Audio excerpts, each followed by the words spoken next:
যাত্ৰা পুস্তকৰ ২ অধ্যায় ১১ পদ। কালক্ৰমত মুচি ডাঙৰ হলত এদিন তেওঁ নিজ ভাইবিলাকৰ ওচৰলৈ ওলাই গৈ সিবিলাকৰ ভাৰ বোৱালৈ চাই দেখিলে যে নিজৰ ভাইবিলাকৰ মাজৰ এজন ইব্ৰিয়াক এজন মিছৰীয়াই মাৰিছে। প্ৰিয়সকল, আমি ইয়াত দেখিছোঁ মুচিয়ে এটা সিদ্ধান্ত কৰিলে, মিছৰ দেশৰ ওপৰত শাসন কৰাৰ সৌভাগ্য মোক নালাগে। মইতো নিজৰ লোকসকলৰ সপক্ষে থাকি তেওঁলোকৰ লগত থাকি তেওঁলোকৰ সহায় হৈ তেওঁলোকক মুক্ত কৰিবলৈ সিদ্ধান্ত কৰিলে। সেই সিদ্ধান্ত কৰি তেওঁ ৰাজভৱনৰ পৰা ৰাজকুমাৰীৰ পুত্ৰ বুলি প্ৰখ্যাত হোৱা সেই অধিকাৰক ত্যাগ কৰি তেওঁ বাহিৰ ওলাই আহিল। নিশ্চয় মুচিয়ে ফৰৌনক খং তোলাইছিল আৰু ফৰৌনৰ জীয়েককো দুখ দিছিল। কি কাৰণে? নিজৰ লোকৰ বাবে। অনুগ্ৰহ কৰি মন কৰিব, ঈশ্বৰে যিহকে কৰিব বিচাৰে তাক তেওঁ নিজৰ ইচ্ছামতে কৰে আৰু তাৰ বাবে সময় নিৰূপণ কৰে। সেই সময় নিৰূপণ কৰাৰ পাছত ঈশ্বৰে সেই সময় অনুসৰিয়েই সকলোবোৰ কৰে। মনোযোগেৰে যদি আমি ইতিহাসক পৰীক্ষা কৰি চাওঁ, তেন্তে আমি ৪০ বছৰ বয়সত মুচিয়ে ঈশ্বৰৰ ইচ্ছা নজনাকৈয়েই, ঈশ্বৰৰ আঁচনি নুবুজাকৈয়েই অলপ চলপ আৱেগেৰে সৈতে নিজৰ লোকবিলাকক মুক্ত কৰিব লাগে বুলি ভাবি তেওঁলোকৰ পক্ষত থিয় হৈ নিজৰ গাৰ বলেৰে মুক্ত কৰিবলৈ বিচাৰিলে, কিয়নো তেওঁ মিছৰৰ সকলো বিদ্যা শিকিছিল। সকলো জানে নহয়, সেইকাৰণে নিজৰ গাৰ বল আৰু ক্ষমতাৰ ওপৰত নিৰ্ভৰ কৰি ইজৰাইলৰ পক্ষত থিয় দি কিবা এটা কৰিব লাগে, সেই উৎসাহেৰে সৈতে আগুৱাই আহিল। কিন্তু ভালদৰে চালে বুজা যায় যে সেয়া আচলতে ঈশ্বৰৰ সময় নাছিল। It was not God's timing. মুচিয়ে যি কৰিছিল সেয়া তেওঁৰ নিজৰ দৃষ্টিত ঠিক আছিল, কিন্তু তেওঁ যি কৰিব বিচাৰিছে তাৰ বাবে ঈশ্বৰে এক সময় নিৰূপণ কৰি থৈছে। সেই সময়টো কি আছিল চাওঁ আহক। আদি পুস্তক ১৫ অধ্যায় ১৩ পদৰ শেষৰ শাৰীৰ পৰা। আৰু সিহঁতে ৪০০ বছৰলৈকে সিবিলাকক নিকাৰ ভুঞ্জাব। কিন্তু সিবিলাকে যি জাতিৰ বন্দীকাম কৰিব, মই সেই জাতিৰেই সুদবিচাৰ কৰিম। পাছে সিবিলাক অধিক সম্পত্তিৰে সৈতে বাহিৰ হ'ব। ৪০০ বছৰলৈকে বন্দীকাম কৰিব লাগিব। এইদৰে ঈশ্বৰে আগতেই এটা সময় নিৰূপণ কৰিলে। ৪০০ বছৰৰ পাছত মই ইছৰাইলৰ প্ৰজাবিলাকক মিছৰ দেশৰ পৰা উলিয়াই আনিম।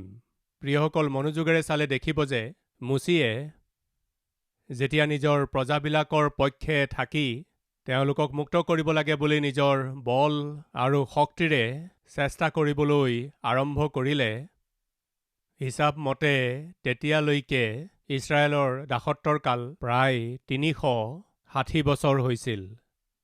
ঈশ্বৰে কি বুলি কৈছিল? প্ৰায় ৪০০ বছৰ কাল তেওঁলোকে বন্দীকাম কৰিব লাগিব। মুচিয়ে কিমান বছৰত তেওঁলোকক মুক্ত কৰিবলৈ চেষ্টা কৰিছিল? ৩৬০ বছৰ কালত তেওঁ মুক্ত কৰিবলৈ চেষ্টা কৰি আছিল। সেয়া ঈশ্বৰৰ সময় নাছিল। প্ৰিয় ভাই ভনীসকল, আপোনাৰ জীৱনত আপুনি যি কামেই কৰক, সেই কাম আপোনাক ঠিক যেন লাগিব পাৰে, তেতিয়া আপুনি নিশ্চয় কি জানিব লাগে জানেনে? এয়া ঈশ্বৰৰ সময় হয়নে নে নহয়? প্ৰিয়সকল, ধৰক আপোনাৰ ১৫ বছৰীয়া ল'ৰাজনে আহি যদি কয় মোক বিয়া পাতি দিয়ক, তেতিয়া কি কৰিব? বোপা, এয়া বিয়াৰ বয়স নহয়, এতিয়া তুমি পঢ়া শুনা কৰাৰহে সময়। বিয়াৰ পাকত নপৰিবা, এতিয়া মন দি পঢ়া শুনা কৰা। আপুনি নিজৰ ল'ৰাৰ বিয়া পাতি দিব বিচাৰিছে, কিন্তু তাৰ বাবে এটা নিৰূপিত সময় আছে। বিয়াৰ বয়স হ'লেহে বিয়া হ'ব। আপুনি যে ছোৱালীৰ বিয়া পাতি দিব তাত সন্দেহ নাই। ১৪-১৫ বছৰীয়া ছোৱালী এজনীয়ে আহি মা মোৰ বিয়া পাতি দিয়া এই বুলি ক'লে মাৰ খাব। পাগলৰ দৰে কথা নকবা। ১৫ বছৰ বয়সত কিহৰ বিয়া? মূৰ্খ ছোৱালী। য়েছ, অনুগ্ৰহ কৰি মন কৰিব। প্ৰিয়সকল, ঈশ্বৰে কৈছিল ইজৰাইলৰ লোকসকল ৪০০ বছৰ দাসত্বত থাকিব। সেয়া ঈশ্বৰৰ সময় আছিল। কিন্তু ৩৬০ বছৰ হওঁতেই মুচিয়ে তেওঁলোকক মুক্ত কৰিম বুলি তালৈ আহিল। এইদৰে মুক্ত কৰিম বুলি ভাবি তেওঁ যেতিয়া আহিল তেতিয়া তেওঁৰ সাহস কি আছিল? মই সকলো বিদ্যা শিকিলোঁ। মুচিয়ে ভাবিছিল মই জানো ফৰৌনক ক'ত আঘাত দিব লাগে। ফৰৌনক অধীন কৰিবলৈ মই জানো। ফৰৌনৰ সেনাকো জানো আৰু ফৰৌনৰ শক্তিকো জানো। একেদৰে ফৰৌনৰ দুৰ্বলতাও জানো। মই জানো, সেইকাৰণে মই পাৰিম এইবুলি ভাবিলে। তেওঁ মিছৰৰ বহুতো বিদ্যা শিকা হোৱা স্বত্তেও ইছৰাইলৰ লোকসকলক মুক্ত কৰিবলৈ ঈশ্বৰে যি সময় নিৰূপণ কৰি থৈছিল, ঈশ্বৰে নিশ্চয় নিজৰ ইচ্ছা পূৰ্ণ কৰিব। তেতিয়ালৈকে মুচিয়ে ধৈৰ্য্যেৰে সৈতে অপেক্ষা কৰিব লাগে। প্ৰিয় ভাই ভনীসকল, আকৌ সোঁৱৰাই দি আছোঁ, আপুনি পঢ়া শুনা কৰিলেনে? আপোনাক চাকৰি লাগে নহয়? ঈশ্বৰে আপোনাক চাকৰি দিব লাগে নহয়? নিশ্চয় ঈশ্বৰে আপোনাক চাকৰি দিবৰ বাবে সিদ্ধান্ত কৰিলে আৰু তাৰ বাবে নিশ্চয় এটা সময়ো ঠিক কৰি থৈছে। ঈশ্বৰে ঠিক কৰি থোৱা সময়ত আপুনি যদি শুইও থাকে বা আহাৰ খাই থাকে বা যাত্ৰা কৰি আছে, যি জইনিং লেটাৰ আপুনি পাব লাগে সেইখন নিশ্চয় পাব। শুই থাকোঁতেও মানে আপুনি ইণ্টাৰভিউ দিবলৈ নগৈ শুই থাকিবলৈ মই কৈ থকা নাই। আপুনি শুই থাকিলেও চিঠিখন পাবই এইবুলিহে কৈছোঁ। শুই থাকিব লাগে ব্ৰাদাৰে ক'লে নহয়, এইবুলি আপুনি নাভাবিব। ঈশ্বৰে আপোনাক যি উত্তৰ দিব বিচাৰিছে সেয়া ঈশ্বৰৰ সময়ত নিশ্চয় আপুনি পাব। কিন্তু আপুনি নিজৰ চেষ্টা কৰিব লাগে। খৰখেদাকৈ নহ'ব। চাকৰি পোৱা নাই, প্ৰাৰ্থনা কৰা স্বত্তেও ঈশ্বৰে শুনা নাই, মৰি গ'লেই ভাল, এনেকুৱা কথা নক'ব। এইবুলিহে মই ক'ব বিচাৰোঁ।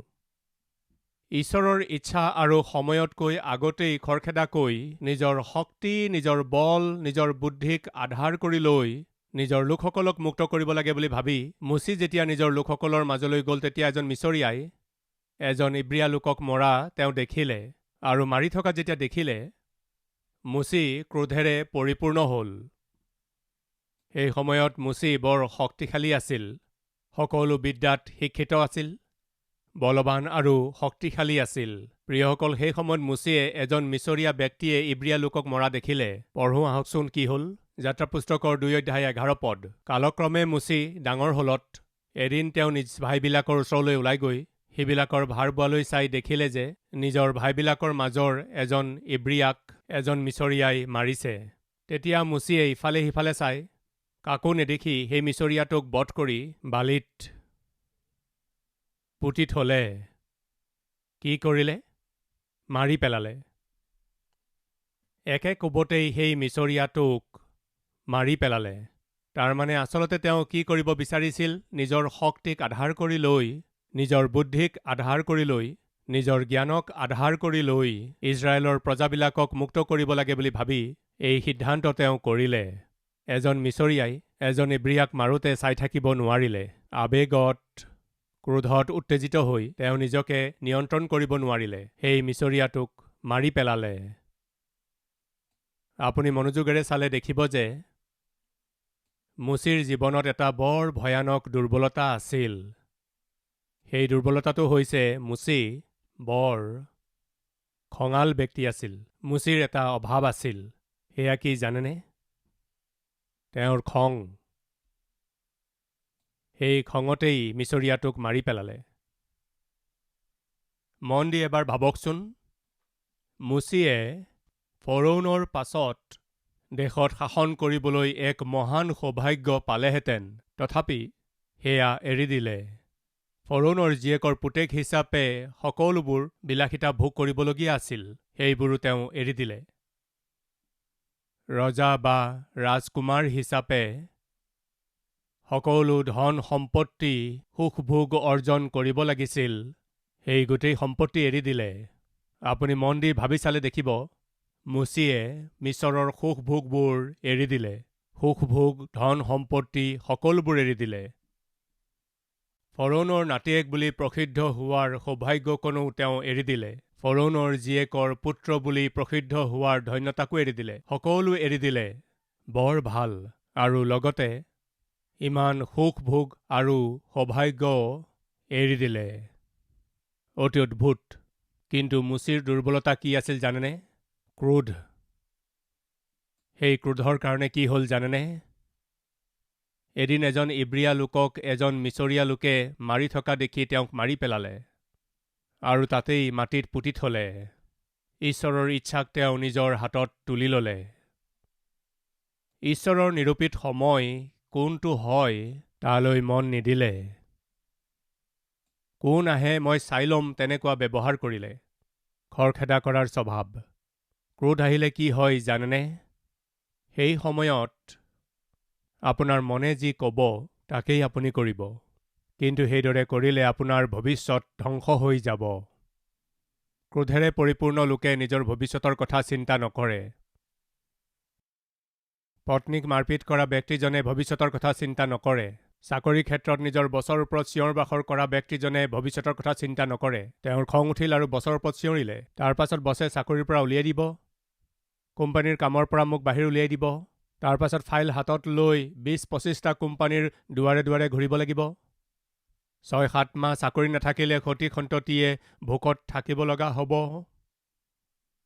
ঘৰ ভাড়া নিদিলে ঘৰৰ মালিকে আহি চিঞৰ বাখৰ কৰিলে পত্নীয়ে লাজ অপমান পাব লগা হ'ব। এইবোৰৰ এটা কথাও মনলৈ নাহে। আজি আমাৰ মাজৰ কাৰোবাৰ ঘপকৈ খং উঠে নেকি? প্ৰিয়সকল, বাক্যই কৈছে ক্ৰোধত উত্তেজিত হোৱা স্বভাৱক ত্যাগ কৰা। মুচিৰ এটা দুৰ্বলতা কি আছিল? সকলো ভাল আছিল। ঈশ্বৰৰ বাবেই জীয়াই থাকিব লাগে। ঈশ্বৰৰ লোকসকলৰ পক্ষত থাকি কষ্ট কৰিব লাগে। ঈশ্বৰৰ বাবে মই সকলোকে এৰি দিম। ঈশ্বৰৰ বাবে মই সকলো কৰিব পাৰোঁ। মোক ধন সম্পত্তি নালাগে, মোক সিংহাসন অকণো নালাগে, মোক কোনো উচ্চ পদবীও নালাগে, সম্পত্তি নালাগে, সুখ নালাগে, আৰাম নালাগে। মই কেৱল নিজৰ ঈশ্বৰৰ বাবে চলিব বিচাৰোঁ। বৰ ভাল কথা, অদ্ভুত কথা। কিন্তু তেওঁৰ জীৱনত এটা দুৰ্বলতা আছিল, সেয়া হৈছে ক্ৰোধ। সেই ক্ৰোধত তেওঁ কি কৰিলে জানেনে? এজন মিছৰীয়াক কেৱল মাৰি পেলোৱাই নহয়, মাটিত পুতি থলে। তাত এইদৰে লিখা আছে, তেওঁ ইফালে চালে সিফালে চালে। সাধাৰণতে যোনেই নহওক পাপ কৰাৰ সময়ত ঠিক এইদৰেই কৰে। কি কৰে কওকচোন? এফালে চাই। ভুল কৰাজনে চাৰিওফালে চাই। কিয়? কোনোবাই কৰবাৰ পৰা চাই থকাটো নাই। এতিয়া আপুনি যদি ভালদৰে মন দি চাই তেন্তে দেখিব মুচিয়ে তাক মৰাৰ আগতে যেতিয়া চাৰিওফালে চালে কাৰোবাক দেখিলেনে? তেওঁ কাকো দেখা নাপালে। কোনেও দেখা নাই। এইটোৱেই সঠিক সময়, মাৰি পেলালে। আমাৰ মাজৰ বহুতো লোকে ভুল কাম কৰাৰ সময়ত, পাপ কৰ্ম কৰাৰ সময়ত চাৰিওফালে চাই। কোনোবাই দেখিছে নেকি? কোনেও দেখি থকা নাই। সেইকাৰণে মই যি কৰিব বিচাৰিছোঁ কৰিব পাৰোঁ বুলি ভাবে। আচলতে কি হয় জানেনে? চাওঁ আহক। ২য় অধ্যায়ৰ ১৩ পদ। তাৰ পাছদিনাও তেওঁ ওলাই গৈ দুজন ইব্ৰিয়াক বিবাদ কৰা দেখি দোষীজনক ক'লে, তোমাৰ ভাইক কিয় মাৰিছা? তাতে সি ক'লে, আমাৰ ওপৰত তোক কোনে অধিপতি আৰু সোধাৰো পাতিছে? সেই মিছৰীয়াটোক যেনেকৈ তই বধ কৰিলি তেনেকৈ মোকো বধ কৰিব খুজিছ নেকি? এই বুলি ক'লে প্ৰিয়সকল। কিন্তু বাস্তৱিকতে কি হৈছিল? ইফালে চাইছিল, সিফালে চাইছিল, কোনো নাছিল। সেইকাৰণে মিছৰীয়াটোক তেওঁ মাৰি পেলাইছিল, মাটিত পুতি থৈছিল। মুচিৰ সাহস আছিল যে মই যি হত্যা কৰিলোঁ তাক কোনেও নাজানে। এয়াই তাৰ সাহ আছিল। তাৰ পাছদিনাই দুজন ইব্ৰিয়াই যেতিয়া বিবাদ কৰি আছিল, তেওঁ আহি ক'লে, কিয় কাজিয়া কৰিছা? কিয় বিবাদ কৰিছা? কি কথা? কওঁতে তেওঁলোকৰ এজনে ক'লে, তুমি আমাৰ মাজত কিয় সোমাইছা? যেনেকৈ সেই মিছৰীয়াটোক মাৰিলা তেনেকৈ আমাকো মাৰিম বুলি ভাবিছা নেকি? প্ৰিয়সকল, সেয়া কেনেকৈ প্ৰকাশ হ'ল? পাপৰ এনেকুৱাই স্বভাৱ থাকে। আপুনি ভাবিছে যে আপুনি যি কৰি আছে সেই পাপ কোনেও নাজানে, কোনেও দেখা নাই, এনেকৈ যে আপুনি ভাবে সেয়া সঁচা নহয়। তাৰ পাছত কি হ'ল চাওঁ আহক আগলৈ। সেই মিছৰীয়াটোক যেনেকৈ তই বধ কৰিলি তেনেকৈ মোকো বধ কৰিব খুজিছ নেকি? তাতে মুচিয়ে ভয় পাই মনতে ক'লে। বাস্তৱিকতে সেই কথাটো জনাজাত হ'ল। কি হ'ল? মুচিয়ে ভয় খালে প্ৰিয়সকল। বাস্তৱিকতে তেওঁ ভয় খাবলগীয়া আছিল নে বাৰু? নাছিল। সকলো বিদ্যাত শিক্ষিত আছিল। ঈশ্বৰৰ বাবে উৎসাহেৰে চলিবলৈ সিদ্ধান্ত কৰিছিল। তেওঁ ফৰোনৰেই বিৰোধ কৰিলে, যিয়ে ফৰোনৰ জীয়েককো এৰি দিলে। তেওঁ এতিয়া কিয় ভয় কৰি আছে? পাপে মানুহৰ জীৱনলৈ ভয় লৈ আহে। তেওঁ লাগিলে মহান ব্যক্তিয়েই হওক, যিমান মহান বুদ্ধিমান হলেও সকলোবোৰ বিদ্যা শিকা ব্যক্তি হ'লেও যিমান অধিক শক্তিশালী বা বলৱান নহওক কিয়, তেওঁৰ জীৱনত পাপে প্ৰৱেশ কৰিলে তেওঁ নিশ্চয়ে ভয় কৰিব। সেইকাৰণে বাইবেলে কৈছে, ধাৰ্মিকজন সিংহৰ দৰে নিৰ্ভয়ে থাকে, কিন্তু দুষ্টক কোনেও খেদি নগ'লেও সি পলাই যায়। আজি এই বাক্য শুনি থকা ভাই ভনীসকল, আপোনাত যদি ভয় আছে, নিশ্চয়ে আপোনাত পাপ আছে। বাহিৰত জনাজাত হৈ যাব বুলি ভয়, সকলোৱে সকলো জানি যাব বুলি ভয়, কোনোবাই দেখা পাব বুলি ভয়। যদি কোনো ভয়ে আপোনাক খেদি ফুৰি আছে, তেন্তে নিশ্চয় আপোনাত পাপ আছে। নাপাহৰিব। 14 পদৰ শেষৰ শাৰী। তাতে মুচিয়ে ভয় পাই মনতে ক'লে। পাছে ফৰোনে সেই কথা শুনি মুচিক বধ কৰিবলৈ উপায় কৰাত সেই কথাটো ফৰোনে জানিব পাৰিলে। সেই সময়ত ফৰোন বৰ খঙত আছিল, কিয়নো তেওঁ ভাবিছিল 40 বছৰ আমাৰ লগত থাকিল, 40 বছৰ আমাৰ লগতেই ডাঙৰ দীঘল হ'ল। যেতিয়া সকলোবোৰ বিদ্যা শিকি আছিল, তেতিয়া মই ভাবিছিলোঁ, হ'ব দিয়া, মোৰ নিজৰ ল'ৰা সন্তান নাই, নাতিও নাই, পুতিও নাই, ইয়াক ইমান ভালদৰে পালিলোঁ, কালি পৰহিলৈ এই দেশখনৰ সহায় হৈ উঠিব, এই দেশৰ ওপৰত শাসন কৰিব বুলি ভাবোঁতে আজি মোক এৰি, মোৰ ছোৱালীক এৰি থৈ গৈ সেই ইজৰাইলৰ লোকসকলৰ পক্ষলৈ যুঁজিম বুলি কৈছে, তেওঁলোকক সংগ দিম বুলি কৈছে, আৰু তেওঁলোকৰ হৈ সংঘৰ্ষ কৰিম বুলি কৈছে, মোৰ বিৰোধ কৰিম বুলি কৈছে। এই সকলোবোৰ কথা ভাবি ফৰোন বৰ খঙত জ্বলি পকি উঠিছিল। তেনেকুৱা সময়তেই মুচিয়ে মিছৰীয়াক মাৰিবলৈ আৰম্ভ কৰাৰ লগে লগে সৰ্বপ্ৰথমে যেতিয়াই এজন ব্যক্তিক মাৰিলে, ফৰোনে বুজি পাই গ'ল, ই আৰম্ভ কৰি দিলে, ই যাতে আৰু আগবাঢ়ি নাযায়, তাৰ কাৰণে তাক বাধা দিব লাগিব। লগে লগে মুচিক মাৰি পেলোৱা বুলি কৈ তেওঁ নিজৰ সৈনিকসকলক আদেশ দি দিলে। নিশ্চয় এই কথা ফৰোনে গম পাই গ'ল। এই বুলি মুচিয়ে যেতিয়া জানিব পাৰিলে, তেতিয়া কি কৰিলে জানেনে? পলাই গ'ল। প্ৰাণ তাকি মুচি তাৰ পৰা পলাই গ'ল। প্ৰিয়সকল, তাৰ পাছত কি হ'ল চাওঁ আহক। তাতে মুচিয়ে ভয় পাই মনতে ক'লে, বাস্তৱিকতে সেই কথাটো জনাজাত হ'ল। পাছে ফৰোনে সেই কথা শুনি মুচিক বধ কৰিবলৈ উপায় কৰাত তেওঁ ফৰোনৰ আগৰ পৰা পলাই মিডিয়ন দেশত বাস কৰিবলৈ গৈ এটা নাদৰ ওচৰত বহিল। প্ৰিয়সকল, মুচিয়ে সকলো বিদ্যা শিকিছিল, তেওঁ এজন মহান নেতা হ'বলৈ আছিল। ইজৰাইলৰ লোকসকলৰ পক্ষত তেওঁ সাহেৰে থিয় দি তেওঁলোকৰ সহায় হ'ব লগা আছিল। কিন্তু নিজৰ খঙৰ কাৰণে আৰু নিজৰ খৰখেদা স্বভাৱৰ কাৰণে, নিজৰ আৱেগ আৰু উত্তেজনাৰ কাৰণে এতিয়া কি হ'ল জানেনে? তেওঁ তাৰ পৰা পলাব লগা হ'ল। তেওঁ অৰণ্যত গৈ থাকিব লগা হ'ল। একেবাৰে অকলশৰীয়া হৈ পৰিল।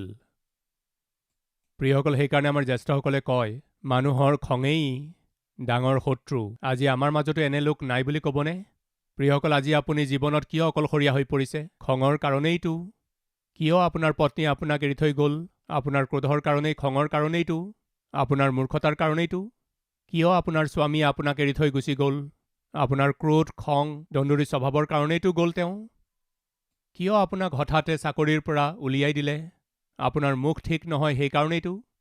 এবাৰ ভাবকচোন প্ৰিয় ভাই ভনীসকল, আপোনাৰ ক্ৰোধৰ কাৰণে আপুনি কিমান লোকবিলাকক যে আপোনাৰ পৰা দূৰ কৰিলে, কিমান যে ইষ্ট কুটুম্বক আপুনি শত্ৰু কৰি ল'লে, বহুতো ভাল ভাল বন্ধুবোৰক নিজৰ হাতেৰেই নিজৰ পৰা দূৰ কৰিলে। অতি আনন্দ আৰু শান্তিৰে থকা নিজৰ পৰিয়ালটোক আপুনি ধ্বংস কৰা নাইনে?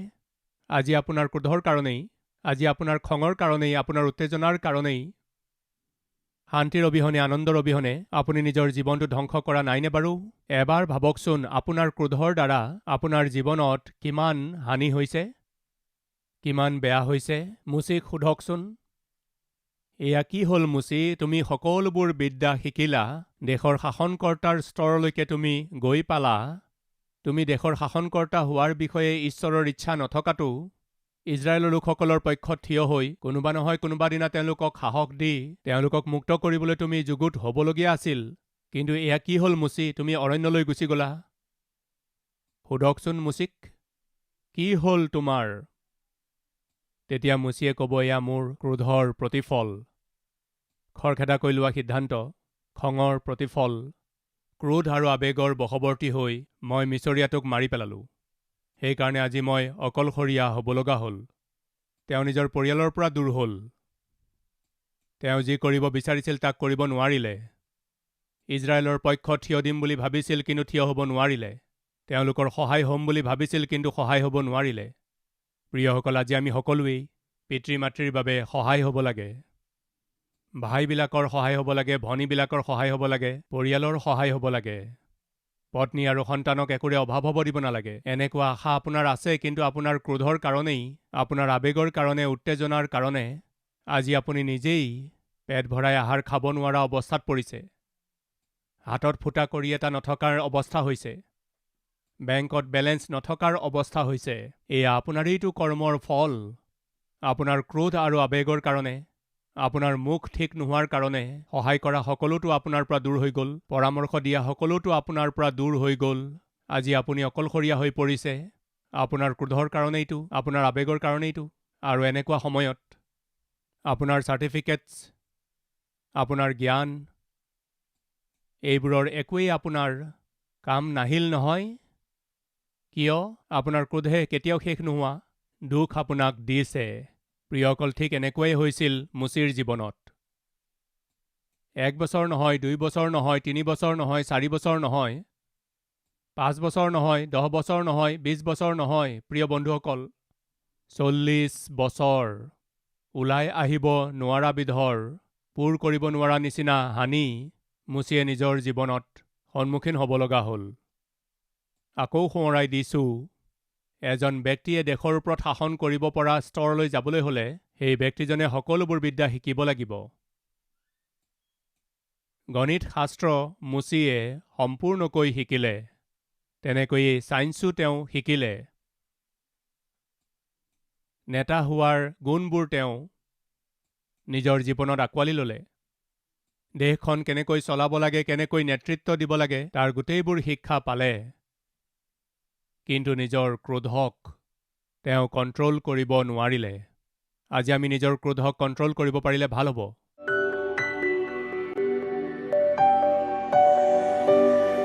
মহান পবিত্ৰ আমাৰ স্বৰ্গত থকা পিতৃ ঈশ্বৰ, স্বৰ্গৰ সিংহাসনখন এৰি থৈ আমাৰ কাৰণে এই জগতলৈ আহিল। সেইকাৰণে আপোনাক সমস্ত মনেৰে স্তুতি ধন্যবাদ কৰিছোঁ।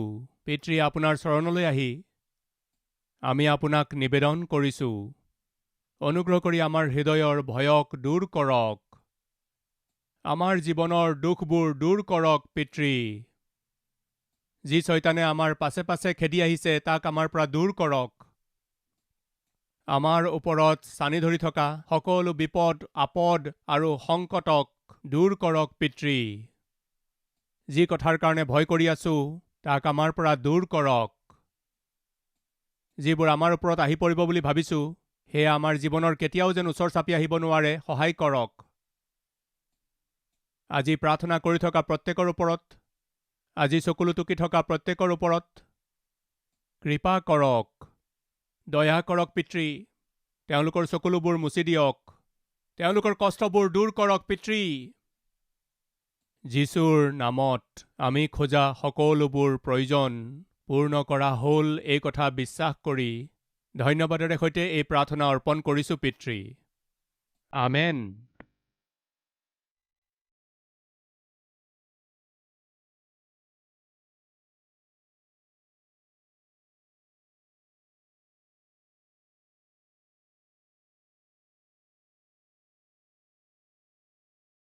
আমাৰ ঠিকনা কালবাৰী, পোষ্টবক্স নম্বৰ 30, কুকটপল্লী, হায়দৰাবাদ 72।